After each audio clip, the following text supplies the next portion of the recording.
За тэгэхээр Монголын сагсан бөмбөгийн дээд лигийн плей-оффын тоглолтууд 3 дугаар сарын 9-ний өдөр эхэлнэ. За 3 дугаар сарын 10-ны өдөр Сэлэнг Бодонс багт легионер тоглогчоор нэгдэж байгаа NBA-гийн Супер Од Демаркус Казинс Монголд газарцсан. За Сэлэнг Бодонс багийн эзэн Лүнгийн Нармат та бүхнийг уулзлаа. За танд өдрийн минь түргэе. За шинэ одоо сагсан бөмбөгийн түүхэндээ шинэ хуудас нээлээ. Яагаад тэгэхээр ийм мундаг тоглогчийг бид нар Монголдо тоглохыг нь харах нь. Маш их баярлалаа. Тэгээд Казинс Монголд ирэхэд нэлээд хэд хэдэн хүчин зүйл нөлөөлсөн. Яг харахгүй одоо энэ Монголын сагсан бөмбөгийн холбооны одоо менежмент бас шинэ төвшөнд гарч байгаа. Тэгээд дээд лиг нэгдмэл одоо нэг байдлаар хийгээд ингээд бас хойч жилдээ орж байна те.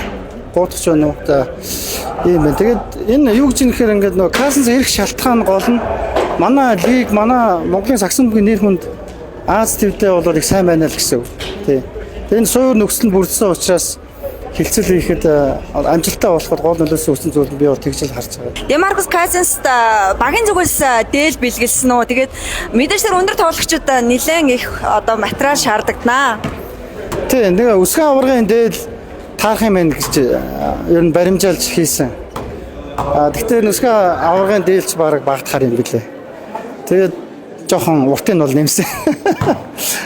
Багаас бид нар яг дизайныг өгч хийлгсэн. Та бүхэн анзаарсан бол манай багийн өнгөтэй тэгээд дэмжээрүүд нь одоо манай багийн нөгөө өнгөн байгаа анзаарсан баг тийм. Энийг бас үндснийхээ дээл хувцастаар бас гоё л. Үнэхээр сэтгэлээ шингээж хийсэн энэ хувцсыг одоо сэтгэлээ гаргаж хийсэн тэр урлаач нар дизайнуудад багийнхаа зүгээс маш их баярлалаа. Тэгээд Казинсыг Монгол дээлтэй харна гэдэг бол дэлхий биднийг харж байна л гэсэн үг. Ер нь бол мэдээж хилцэл хийхэд амаргүй байсан. За гэхдээ ер нь Монголын талаар маш сайн ойлголттой байсан. Яг тэгэхээр нөгөө биелсэн манай одоо дээд лигийн нэр хүнд одоо Аз төвдөө бол бас их өсөлттэй явж байгаа сайн байгаа, сайн танилцж ирж тоглож байгаа. Дээрээс нь хамгийн гол манай Монголын үзэгчтэй байна л да. Одоо улсын шигшээ багийг их гоё үзэж байгаа. Тэр чинь ингээ FIBA ингээ бусад улс оронд харж байгаа шүү дээ. Тэгээ Монгол бол үнэхээр одоо сагсан бидний амьдралын нэг хэсэг болж байгаа тийм ээ. Ийм байна. За гэрээ хийх бол үнэхээр амаргүй байсан. Гэхдээ яг үннийг хэлэхэд бид бол Дуайт Ховардтай бол гэрээ зурхаар бэлдсэн байсан.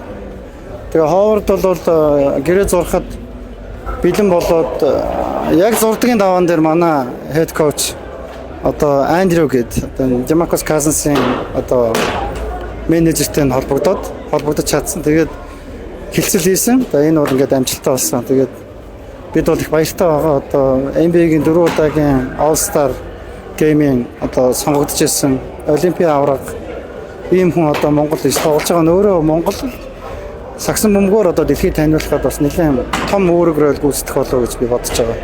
Энэ зөвхөн Сэлэнг Бодонсын тухай асуудал шин манай бидний хайртай Монгол улсын тухай асуудал. Спорт менежментийг аялал жуулчтай хослуулж байгаа маш том шатыг нээгээд өгчөж байгаа.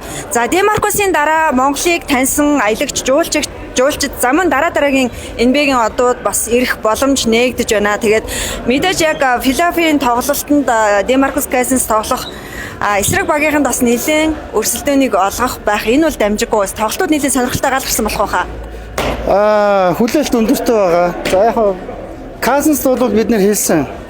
Монголын лиг бол үнэхээр амаргүй шүү. Одоо физикал одоо тийм контакт ихтэй хүчтэй. Тэгээ Монгол амирчид бол ийм хатуу маш контакт ихтэй тоглолдог шүү.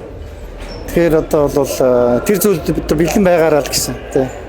Мэдээж одоо тоглолтын туршид талбай дээр янз бүрийн одоо эслэг хөдлөлүүд гарч магадгүй. Тоглогчдод байх л зүйл, дэлхийд даяар байдаг зүйл. За тиймэрхүү зүйлсийг бас манай үзэгчид хүчээр тэмцэж бас харж магадгүй байна. Маркус Казинсын хувьд бол бас өөрөө их нөгөө ийм реакшнтай тоглогч шүү дээ, тий. Ер нь яг жоохон авиртай гэдгээрээ бол алдартай. Яг зөвөр зарим тохиолдолд одоо багийн эзнээс хүртэл зодчин гэдэг юм яригдаад байдаг юм ч юм хотлаач юм уу. За гэхдээ ер нь бол яг YouTube-ээр бол олон бичлэгүүд харсан. Монголчууд бол ийм хүн дуртай. Ийм хүчтэй, өөртөө ихтэй чанга тоглогчд дуртай тий. Тэгэхээр бол үнэхээр одоо дуртай тоглогч нь бол ирсэн бахаа гэж бид бол найдаж байгаа. Тэгээ удахгүй плей-офф дээр тоглолтыг үзцгээе. За баярлалаа. Тэгээ плей-оффын тоглолт нь өндөр амжилт хүсье. Өнөөдөр орой галгарсан тоглолтууд гарна. Одоо Сэлэнг Бодонсын өөдөөс өрсөлдөгч багууд хэрхэн ямар тактик ур чадвартайгаар талбайд галгарсан ширээ өрсөлдөөнийг өрнүүлэх нь одоо онцгой хэвээр байна. Гэхдээ өнөө орой бол плей-оффын тоглолтын дээр үзэгчид бол ирж сонирхох байх, бэлэг барих байх. Тэгэлгүй яхаа хөгжөөнд дэмжигч тэгээ за мөн зөвхөн Сэлэн Бодонсын ч биш. Казансын хөгжөөнд дэмжигчд бол байгаа. Sacramento Kings-ийн хөгжөөнд дэмжигчд бас илүү их ээж бас үзэх байх гэж бодож байна. За тэгээд бид хичээнэ авраг авахын төлөө бол бид нэр бүхэл сорилт эрсдлийг бол та бүгдтэйгээ хамт даван туулахад Сэлэн Бодонс бэлэн байна. Амжилт хүсье. Баярлалаа, маш их баярлалаа. Танаа хамт олонд маш их баярлалаа. Амжилтаа баярлалаа.